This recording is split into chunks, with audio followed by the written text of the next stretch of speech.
The trial chamber fell silent as Ambassador Zexkar's final words echoed through the crystalline halls of the Galactic Council. Sarah Chen stood in the defendant's circle, her hands bound with energy shackles that hummed with alien technology. Around her, representatives from 47 species watched with expressions ranging from disgust to pity. "The human has violated the sacred covenant of peace," Zexkar announced, his forearms spreading wide in a gesture of finality. "She has brought violence to our sacred realm, spilled blood in the halls of diplomacy, and proven that her species cannot be trusted among civilized beings." Sarah's jaw tightened. The violence they spoke of had been her defending a young Kitherian child from being sold into slavery by corrupt council members. When she had exposed the trafficking ring, the council had turned on her instead of addressing the crime. Politics, she had learned, were the same everywhere in the galaxy. "The sentence is exile," Zexkar continued, his scaled features twisting into what passed for satisfaction among his kind. "The human will be transported to Kepler 442c, a world we have designated as a preserve for dangerous predator species. There she may live among creatures as savage as herself." The other ambassadors murmured their approval. Humans had only been part of the galactic community for 5 years, ever since first contact had been established. In that short time, they had gained a reputation as an aggressive, unpredictable species. Too violent for civilized society, too stubborn to follow proper protocols.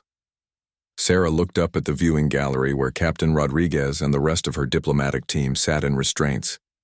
Their mission to establish humanity's place in galactic society had failed spectacularly. "Captain?" she called out, ignoring the shocked gasps from the assembled aliens at her breach of protocol. "Tell command that humanity doesn't need their approval to survive." Rodriguez nodded grimly. "Give 'em hell, Chen." The transport to Kepler 442c took 3 standard days. Sarah spent the time in a cramped cell, reviewing everything she knew about Deathworlds from her xenobiology training. The planet was classified as a Class 2 hazard zone, home to apex predators that had driven 3 previous colonization attempts to failure. The atmosphere was breathable but thick with humidity and strange spores. Gravity was 1.3 times Earth normal. Most concerning were the reports of creatures that hunted in packs and showed tactical intelligence. When the transport ship reached orbit, the Zelthian guard seemed eager to be rid of their passenger. They provided her with basic survival gear, a week's worth of rations, and a translator device before sealing her in an escape pod. "Your species believes in second chances," the lead guard hissed through his breathing apparatus. "The Council gives you one now. Survive long enough to appreciate the mercy you have been shown." The pod's descent was violent. Sarah gritted her teeth as it crashed through dense cloud cover and slammed into a clearing surrounded by massive trees that stretched impossibly high into the purple-tinted sky. When the pod's door hissed open, she was hit by a wall of humid air thick with unfamiliar scents. She stepped onto alien soil for the first time as a free human. The gravity made each step feel heavy, but her body would adapt. The forest around her was alive with sounds, clicks, and calls from unseen creatures. In the distance, something roared with enough force to shake the leaves. Sarah checked her equipment. The basic survival kit included a plasma cutter that could serve as both tool and weapon, water purification tablets, emergency shelter material, and a beacon that would supposedly signal for pickup if she survived 30 days. She doubted anyone would come looking for her, regardless of how long she lasted. The first priority was shelter. The pod had carved out a small crater in the clearing, and she could use its shell as a foundation. As she worked to strip useful materials from the wreckage, she noticed movement in the tree line. Something large shifted between the massive trunks, keeping pace with her as she moved around the crash site. By the time the first of the planet's 3 moons rose, Sarah had fashioned a basic lean-to against the pod's remains and started a small fire using dried vegetation. The flames cast dancing shadows that made the forest seem alive with potential threats. She ate one of her ration packs slowly, trying to make it last while her body adjusted to the heavy atmosphere. The first attack came just after midnight. Sarah woke to the sound of something testing the perimeter of her camp. She grabbed the plasma cutter and rolled out of her shelter just as a creature the size of a grizzly bear, but built like a giant mantis, crashed through her fire. Its serrated forelimbs swept through the space where her head had been a second before. The creature was fast, but Sarah was faster. Years of combat training kicked in as she rolled to the side and activated the plasma cutter, The beam sliced through one of the creature's legs, causing it to shriek and stumble. Green ichor sprayed across the ground as it tried to regain its balance. Two more of the creatures emerged from the forest, their compound eyes reflecting the scattered firelight. They moved with coordinated precision, trying to flank her while the injured one held her attention. Sarah had faced worse odds during the Titan colony uprising. She feinted toward the injured creature, then spun and caught the flanking predator with the plasma beam across its thorax. The smell of burned flesh filled the air as the creature collapsed. The third predator charged. Sarah met it head-on, using its momentum against it to drive the plasma cutter deep into its skull. The creature's death throes knocked her backward, but when the forest fell silent again, she was the only thing still breathing. She stood among the corpses of the alien predators, blood and ichor coating her clothes, and realized something important. The council had made a mistake. They thought they were punishing her by sending her to a world of monsters. Instead, they had sent her to a world where being human was finally an advantage. As she worked to rebuild her fire and tend to her minor wounds, Sarah began to plan. This world was harsh, but she had survived harsher places. The creatures here were dangerous, but so was she. The council expected her to die screaming in some predator's jaws within days. She intended to disappoint them. The next morning, she would begin to explore her new domain. She would learn the rules of this world, master its dangers, and carve out a place for herself among its apex predators. And someday, when the opportunity arose, she would show the galaxy exactly what humans were capable of when they stopped trying to play by everyone else's rules. The Deathworld had gained a new apex predator, and her name was Sarah Chen. 3 weeks after the crash, Sarah had established a routine that would have impressed her old survival instructors. She woke before dawn, checked her traps, gathered edible plants she had identified through careful testing, and spent the morning hours exploring her expanding territory.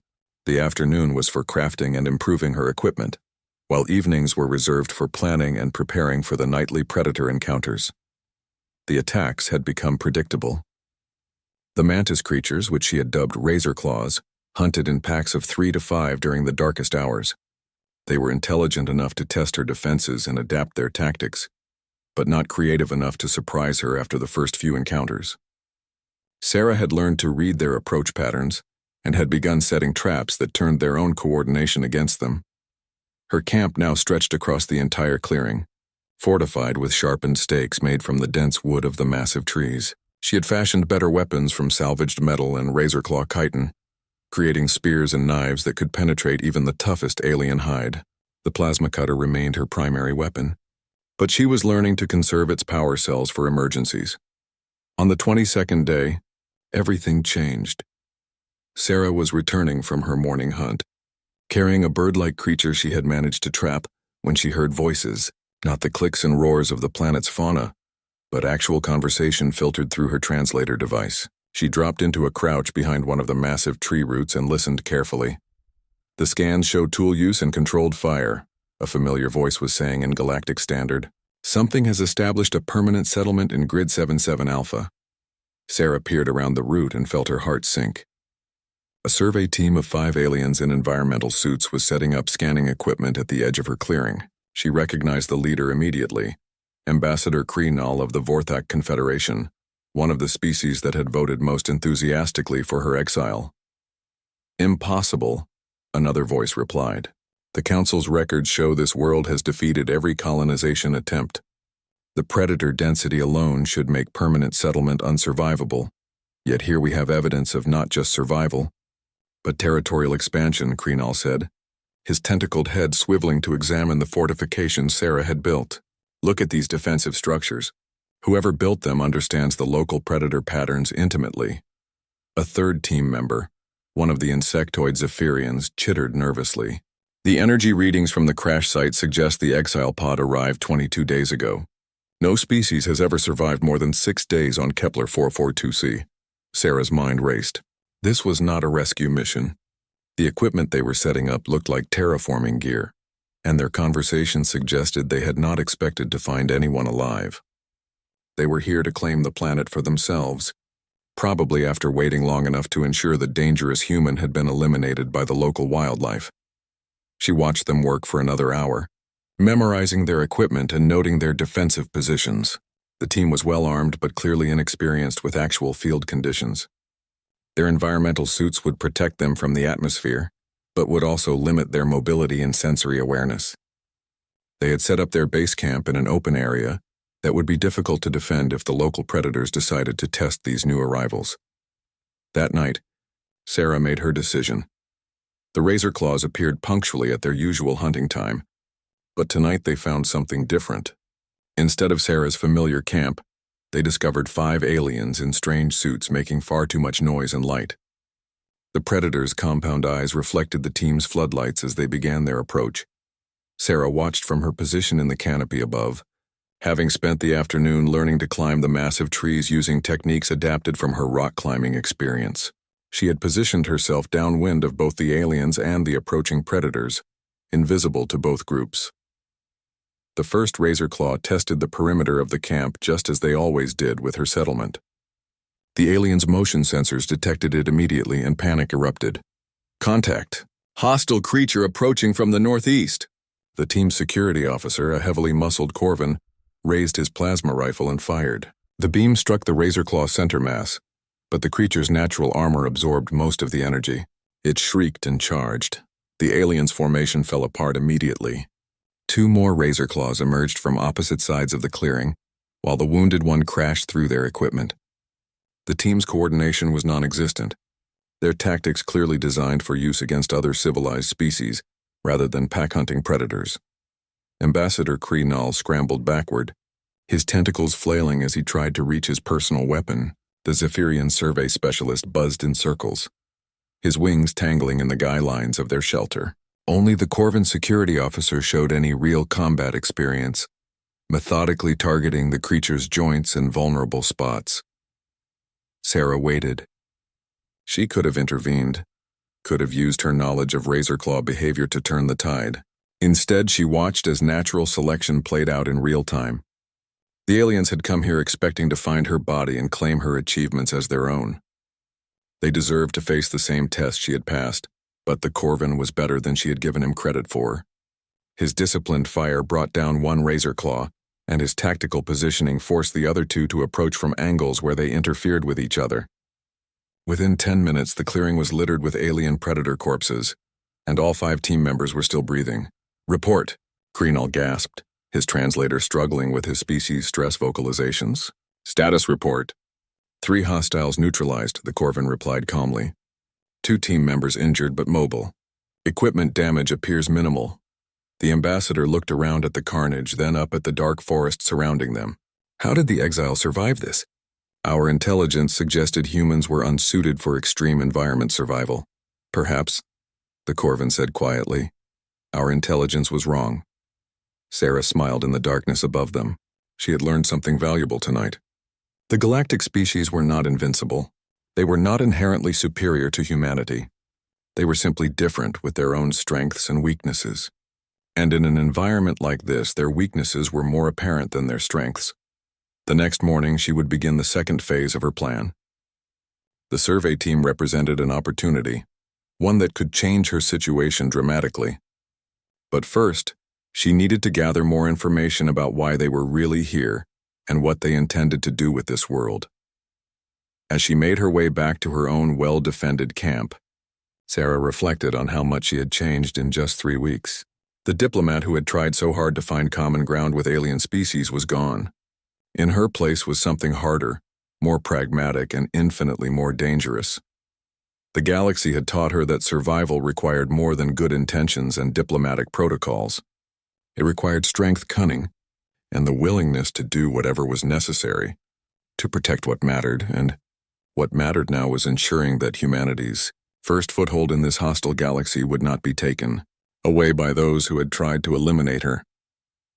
Sarah spent the next 2 days gathering intelligence on the survey team through careful observation. Their daily routines were predictably civilian, focused on scientific data collection rather than survival preparation. They had established a schedule that would make them easy targets for any predator smart enough to learn their patterns. More importantly, their communications equipment was powerful enough to maintain contact with their ship in orbit. From her concealed positions in the forest canopy, she intercepted fragments of their transmissions, The picture that emerged confirmed her suspicions and revealed something far worse than simple opportunism. The Vorthak Confederation was planning to establish a military research station on Kepler 442c. The planet's hostile environment made it perfect for testing new biological weapons and training elite forces away from galactic oversight. The survey team was here to confirm that the dangerous human exile had been eliminated by natural causes, clearing the way for construction to begin. What they had not expected was evidence that someone had not only survived, but thrived in this environment. Their reports back to the orbital command ship grew increasingly concerned as they documented the sophisticated defenses and successful territorial expansion around the crash site. "Command, this is Survey Team Cree 7, Ambassador Kreenel transmitted during their evening report. "We have confirmed survival signs indicating the human exile may still be active in this area." The response crackled through the atmospheric interference. "Impossible. Biological models show maximum human survival time on Kepler 442c is 72 hours. Your readings must indicate scavenger activity." "Negative, Command. The construction patterns show tactical intelligence and adaptive engineering. These fortifications were built by someone with intimate knowledge of local predator behavior." There was a long pause before Command responded. "Continue monitoring. If the human has somehow survived, she represents a significant intelligence asset. Her knowledge of the local ecosystem could accelerate our timeline by months." Sarah's blood ran cold. They were not just here to confirm her death. If they found her alive, they would capture her and force her to help them turn her sanctuary into a weapons testing ground. The thought of alien military forces using this world to develop new ways to kill filled her with rage. That night she made her move. The survey team's security protocols were adequate for civilized space, but laughably insufficient for a death world. Their motion sensors created a detection perimeter, but they had positioned them to detect large creatures approaching from ground level. They had not considered the possibility of an attack from above. Sarah had spent weeks learning to navigate the forest canopy. The massive trees formed an interconnected highway dozens of meters above the ground, their branches thick enough to support her weight and dense enough to provide concealment. She could move from tree to tree across kilometers without ever touching the forest floor. She positioned herself directly above the team's communication array and waited for the deep of night when their watch rotation put the least experienced member on guard duty. The Zephyrian was conscientious but relied too heavily on his equipment, spending more time staring at scanner displays than actually observing his surroundings. Sarah dropped silently onto the communication platform and began her work. Years of technical training during her diplomatic preparation had included courses in xenotechnology integration. She could not fully understand the alien systems, but she could identify key components and trace power flows, or, rather than sabotaging their equipment outright, she made subtle modifications that would give her access to their communication channels while maintaining the appearance of normal function. A small device crafted from salvaged components was spliced into their main data relay, creating a backdoor that would let her monitor all transmissions. The real prize was their quantum communicator, a device capable of instantaneous contact across interstellar distances. Sarah carefully photographed its control interface and component layout, memorizing every detail she could see in the dim starlight. Her modifications complete, she retreated to the canopy and waited for morning to reveal the success of her infiltration. The next day brought exactly what she had hoped for. The team's equipment appeared to function normally, but now Sarah could hear both sides of every conversation with their orbital command. What she learned made her earlier fears seem optimistic. The military research station was just the beginning. The Vorthak Confederation was planning to use Kepler 442c as the cornerstone of a new expansion program targeting death worlds throughout the galaxy. They had developed new biotechnology that could adapt their forces to hostile environments, and they needed a testing ground to refine their techniques. More disturbing was the revelation that humanity's exile had been orchestrated specifically to test human survival capabilities on death worlds. The Council had not simply been getting rid of a troublesome diplomat. They had been conducting an experiment to see if humans could serve as advanced scouts for death world colonization efforts. Sarah's successful adaptation to Kepler 442c had, provided them with valuable data, and now they intended to capture her for detailed study before establishing their research facility.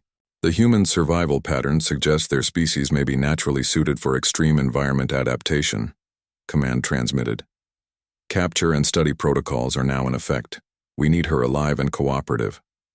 How do you suggest we approach her? Krenal asked. She has clearly mastered the local predator ecology. Direct confrontation may result in casualties. Use the standard diplomatic protocol. Inform her that her exile status has been reviewed and that she will be granted clemency in exchange for cooperation with the research mission. Sarah almost laughed at the transparent lie. They thought they could manipulate her the same way the council had, using false promises and bureaucratic authority. They had not yet grasped that their actions had fundamentally changed her relationship with galactic civilization. She was no longer a human trying to find her place among alien species. She was an apex predator who had claimed territory in one of the galaxy's most hostile environments, and she was about to show them exactly what that meant. Over the next 3 days, Sarah implemented a psychological warfare campaign that drew on everything she had learned about both human military tactics and alien psychology. She began with subtle signs of her presence, leaving evidence that she was watching them without revealing herself. Razor-claw corpses appeared at the edge of their camp each morning, perfectly butchered and arranged in patterns that suggested ritual behavior. Their motion sensors detected movement that vanished when they investigated. Strange sounds echoed through the forest at night, too organized to be natural but too alien to be immediately identifiable. The team's stress levels skyrocketed. The Zephyrian became increasingly paranoid, jumping at every sound and shadow. 2 of the Vorthak scientists began showing signs of severe anxiety, their tentacles twitching constantly and their breathing becoming labored. Only Krenal and the Corvin security officer maintained their composure, but even they were clearly affected by the mounting psychological pressure. On the 4th night, Sarah revealed herself. She appeared at the edge of their floodlit perimeter like a ghost materializing from the darkness, her body painted with razor-claw blood in patterns that made her human silhouette alien and terrifying. The plasma cutter at her side hummed with barely contained energy, while her other hand held a spear tipped with a razor-claw talon that gleamed in the artificial light. "Ambassador Krenal," she said, her voice carrying clearly across the camp. "I received your message about clemency and cooperation. I have come to discuss your proposal." But the look in her eyes made it clear that any discussion would be held entirely on her terms. The silence stretched for nearly a minute as the survey team stared at the figure that had emerged from the darkness. Sarah stood perfectly still at the edge of their light, her war paint and primitive weapons creating an image that challenged everything they thought they knew about human capabilities. Krenal was the first to recover his composure.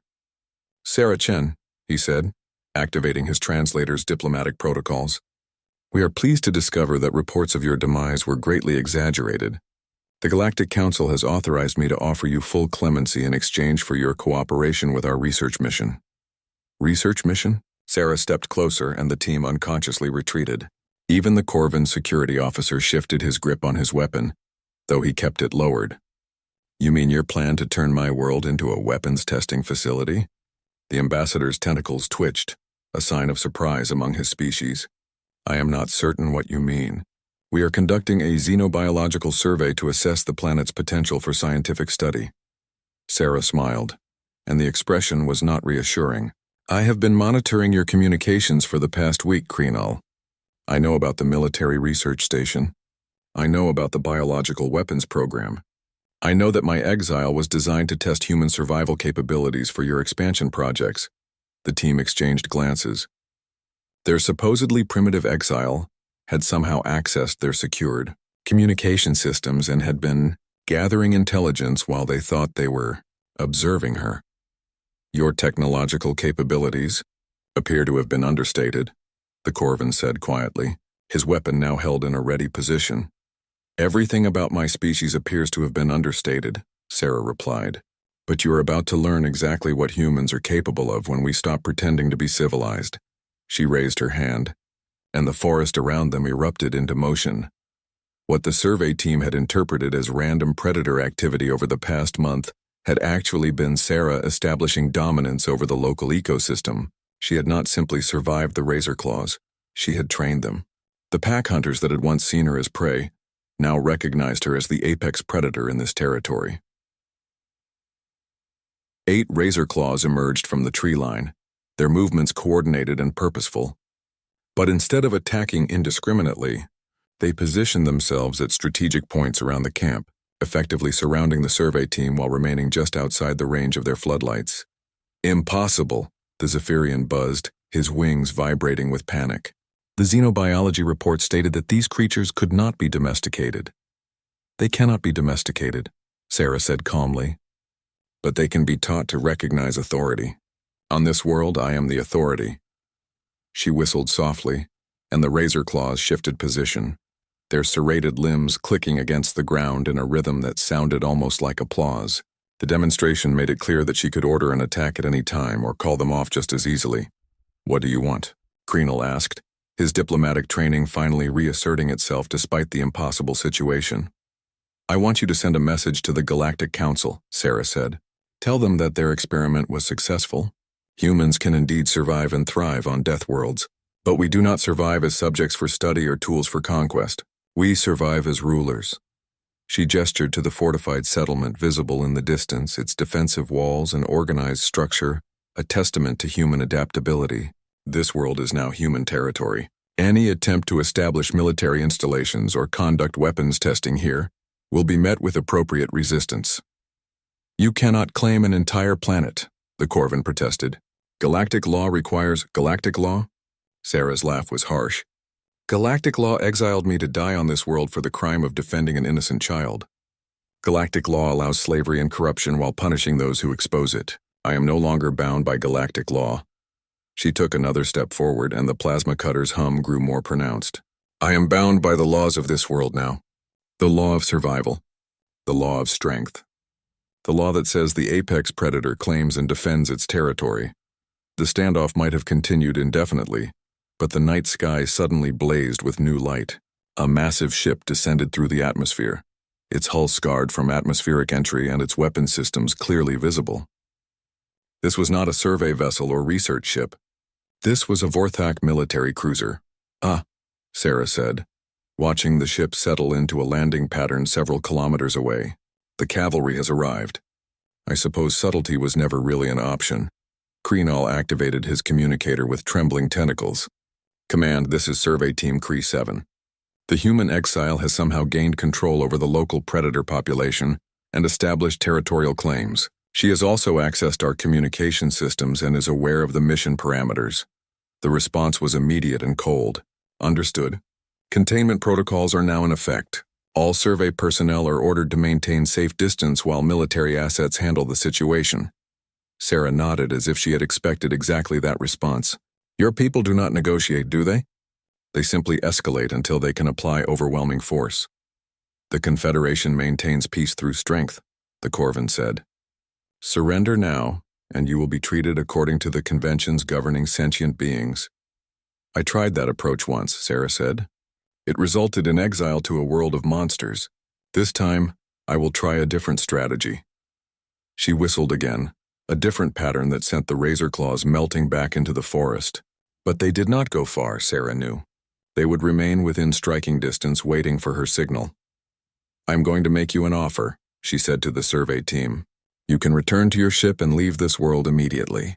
Tell your military commanders that Kepler 442c is now under human protection, and that any further incursions will be dealt with accordingly. And if we refuse? Kreenel asked. Sarah's smile returned, and this time it showed teeth. Then you will discover why the Galactic Council was so eager to get rid of humans in the first place. You will learn why we were the only species to achieve spaceflight through warfare, rather than cooperation, and you will understand why sending us to a world of predators was not punishment, but preparation. The military cruiser's landing thrusters fired again, adjusting its position for optimal tactical deployment. Sarah could see armed figures moving around its landing ramp preparing for ground operations. Your choice, Ambassador, she said. Diplomacy or warfare, but understand that I am equally prepared for both. And I am fighting for something you cannot understand. I am fighting for home. The forest around them had gone completely silent, as if every creature on the planet was holding its breath.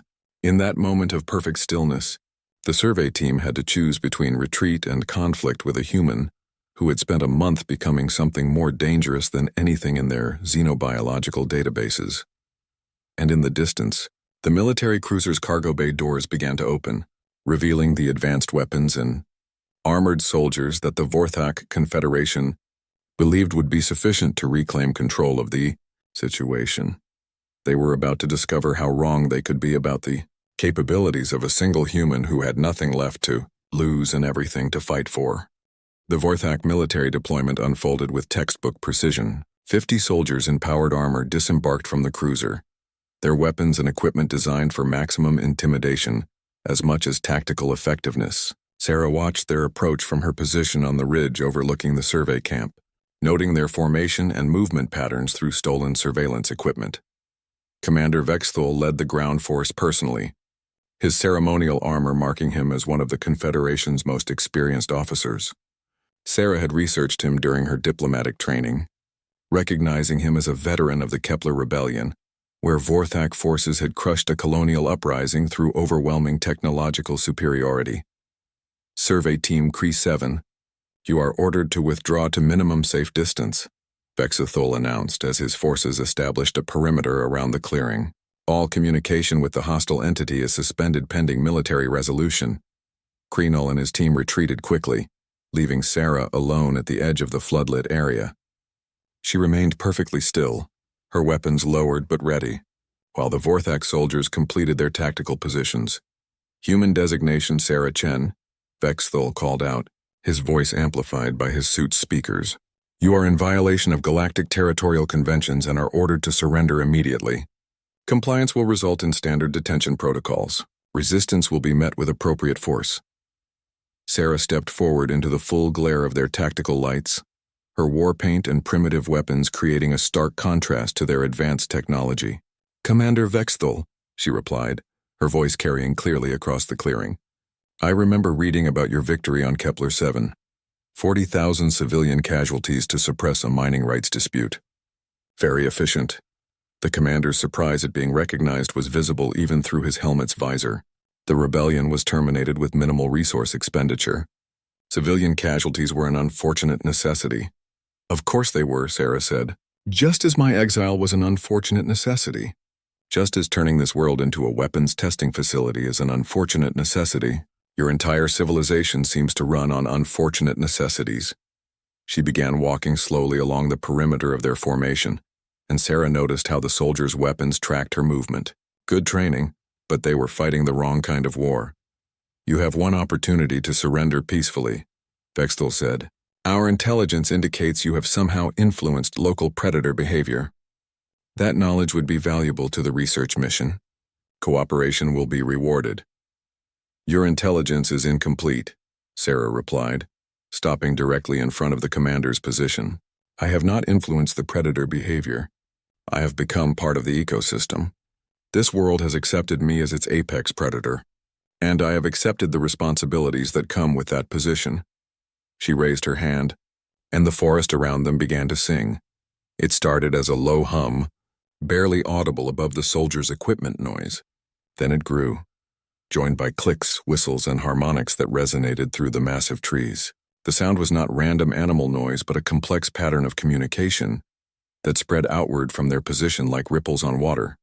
What is that? One of the soldiers asked, his voice tight with nervousness. That, Sarah said with satisfaction, is me calling in reinforcements. The razor claws were the first to arrive, emerging from the tree line with their characteristic coordinated precision. But they were not alone.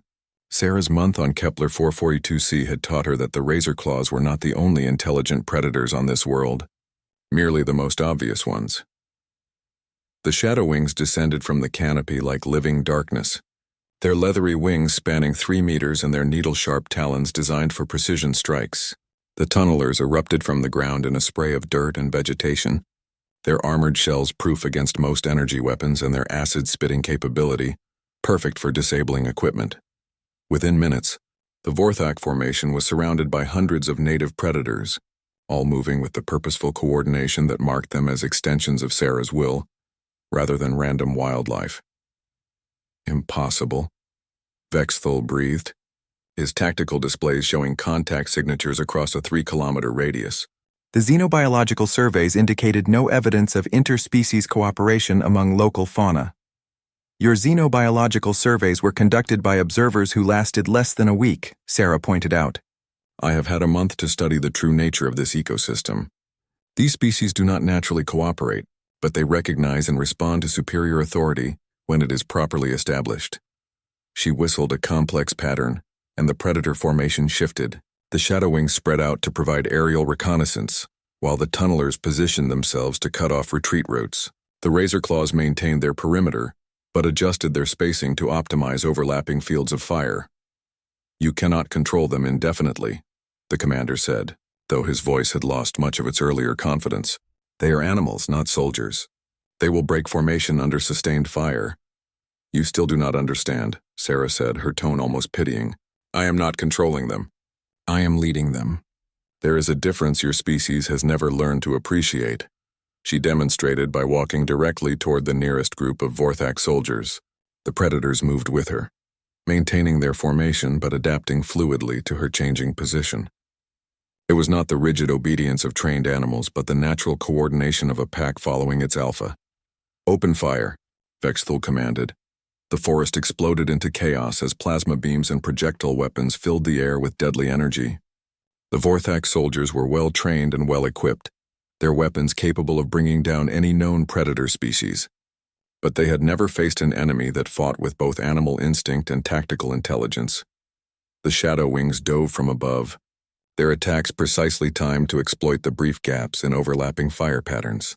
The tunnelers emerged from unexpected angles, their acid sprays targeting weapon systems and power supplies rather than personnel. The razor claws moved in perfect coordination, using the terrain and their own fallen to create cover while advancing on the soldiers' positions.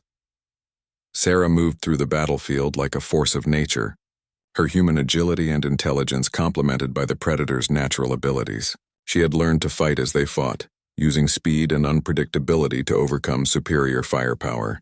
Her plasma cutter carved through armor and equipment, while her spear found the weak points in environmental suits. But the real devastation came from her tactical leadership. Every predator species had natural advantages that Vorthak military doctrine was unprepared to counter.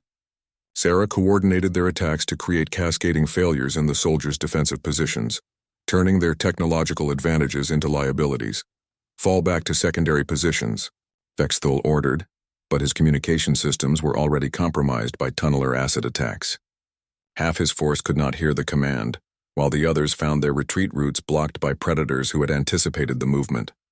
Within 20 minutes, the engagement was over. 30 Vorthak soldiers lay dead or incapacitated, their advanced weapons scattered across the forest floor.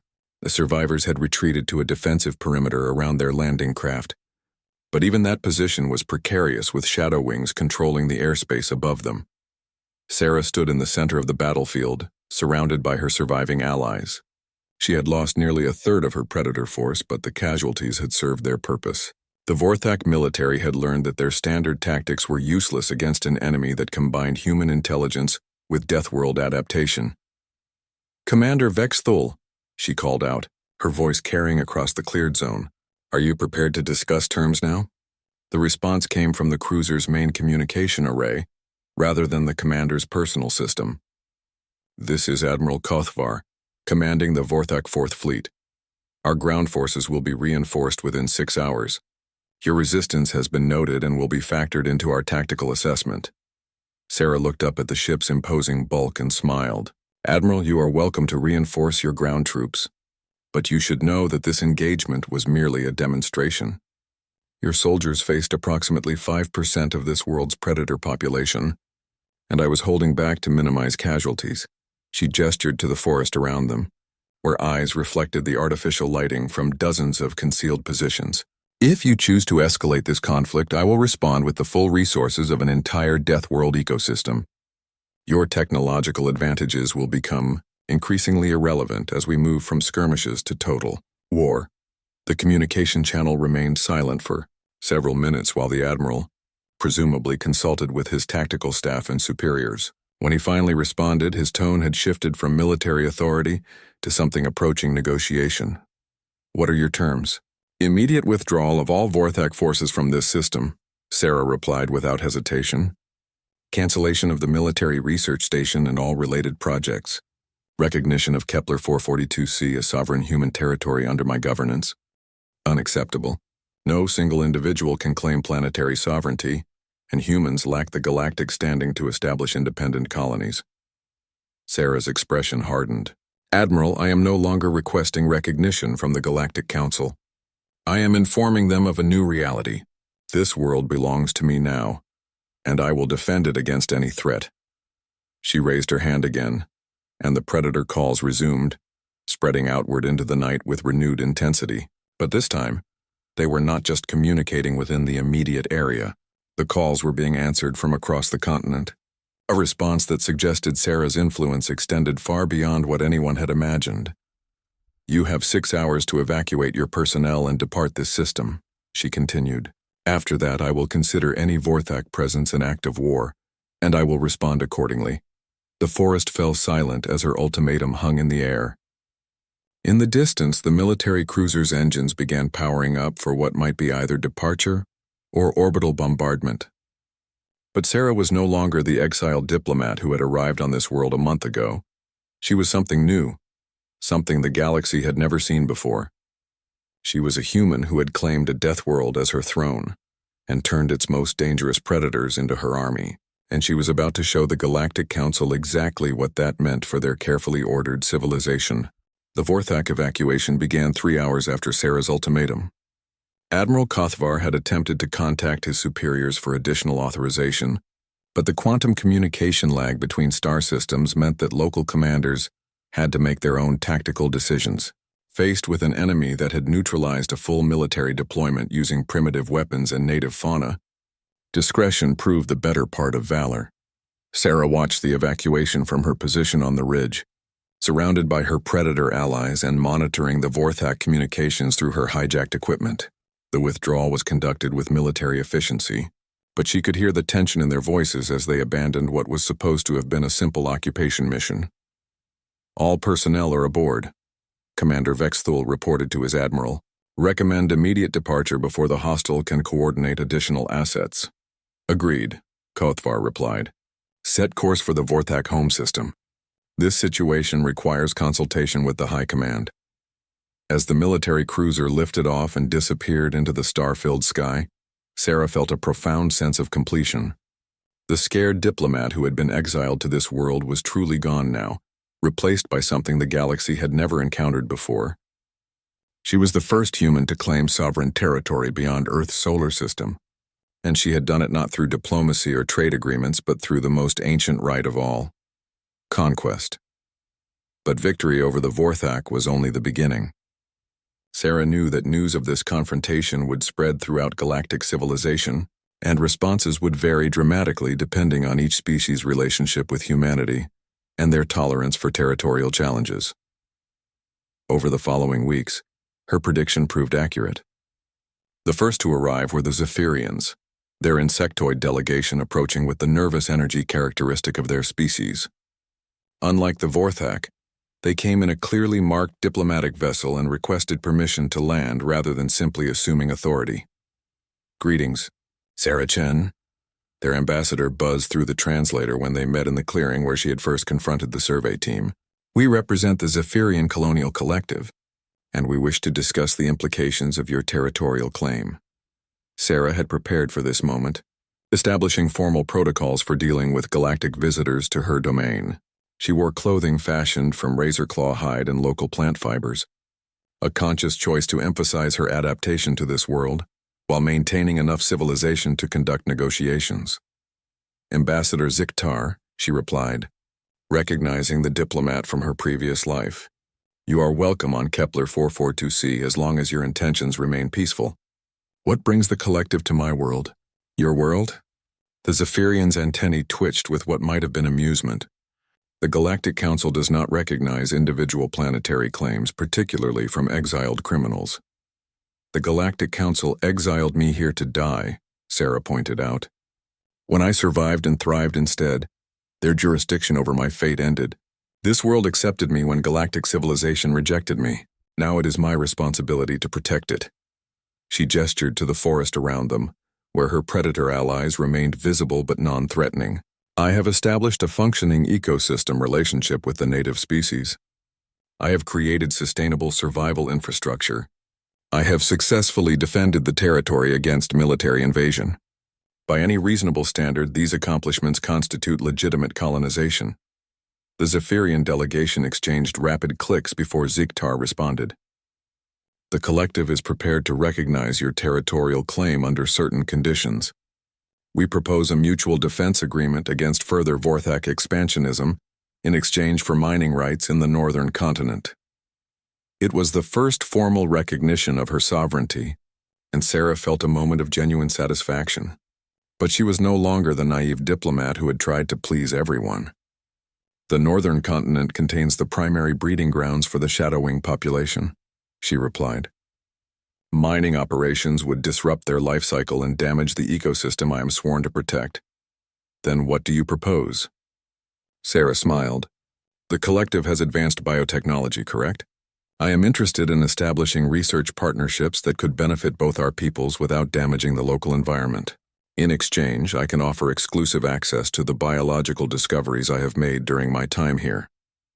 The negotiations continued for 3 days, resulting in humanity's first independent trade agreement with an alien civilization. The Zephyrians would provide technological support for Sarah's growing settlement in exchange for biological samples and research cooperation. More importantly, they would officially recognize the legitimacy of human territorial claims on Deathworlds. Word of the agreement spread quickly through galactic diplomatic channels.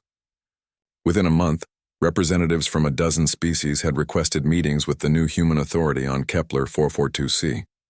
Some came seeking trade opportunities. Others came to assess the threat she represented, and a few came out of simple curiosity about a human who had accomplished the impossible. Sarah established a formal government structure around her settlement, creating the foundation for what she privately thought of as humanity's first interstellar kingdom. The title felt appropriate, given that her authority derived from personal conquest rather than democratic mandate. She was not elected by human citizens but had claimed rulership through strength and proven her right to it through successful defense. The most significant visitor arrived 6 months after the Vorthak evacuation. Captain Rodriguez and the surviving members of her original diplomatic team descended in a human vessel flying under official Earth Authority markings. Sarah, Rodriguez said when they met at the edge of her expanded settlement. You look different. She did look different. Months of Deathworld survival had left her lean and hard, her skin weathered by alien sunlight and her eyes holding depths that spoke of things no civilized being should have to endure. But there was something else in her expression now, something that had not been there during her trial. Absolute confidence. Captain, she replied warmly. It is good to see friendly faces again. What brings Earth Authority to my little corner of the galaxy? Official recognition, Rodriguez said, producing a sealed document case. The President has signed a formal acknowledgement of your territorial claim and appointed you as Earth's first colonial governor with full autonomous authority. Sarah accepted the documents but set them aside without reading them. I appreciate the gesture, Captain, but I am no longer subject to Earth Authority. This world has made me something different, something beyond the jurisdiction of any human government. What are you talking about? Rodriguez looked confused. You are still a human citizen. Your exile was overturned when news of your survival reached Earth. My exile ended when I chose to make this world my home, Sarah corrected. I am human, yes, but I am also something more. I am the apex predator of an entire ecosystem, the recognized sovereign of a death world, and the founder of humanity's first independent interstellar territory. She gestured to the settlement around them, which had grown from a simple survival camp into a thriving community. Humans from Earth had begun arriving as colonists, drawn by the promise of freedom from galactic oversight and the opportunity to build something entirely new. This is not a colony of Earth, she continued. This is the kingdom of Kepler 442c, and I am its queen. We welcome trade and friendship with Earth, but we bow to no external authority. Rodriguez stared at her for a long moment, then slowly smiled. You know what, Sarah? I think you are exactly what humanity needs out here. The galaxy tried to break us by sending our best diplomat to die on a death world. Instead, they gave us our first interstellar sovereign. As the sun set over her alien kingdom, Sarah Chen reflected on the journey that had brought her from exiled criminal to interstellar ruler. The Galactic Council had intended her banishment as punishment and example. Instead, they had created something unprecedented in galactic history. A human who had claimed a death world throne and proven that humanity's place among the stars would be taken by strength, not granted by permission. The galaxy was about to learn that humans were not just another species seeking membership in their civilization. They were apex predators who could thrive in environments that destroyed other races, adapt to challenges that broke entire civilizations, and create new forms of government when existing systems proved inadequate. And Sarah Chen was just the beginning. The Death World had its queen, humanity had its first interstellar territory, and the galaxy would never be the same. The age of human expansion had begun, and it would be built on the foundation of one woman who had refused to die when the civilized worlds cast her out. She was no longer Sarah Chen, the diplomat. She was Sarah Chen, the Death World Queen, and her reign was just beginning.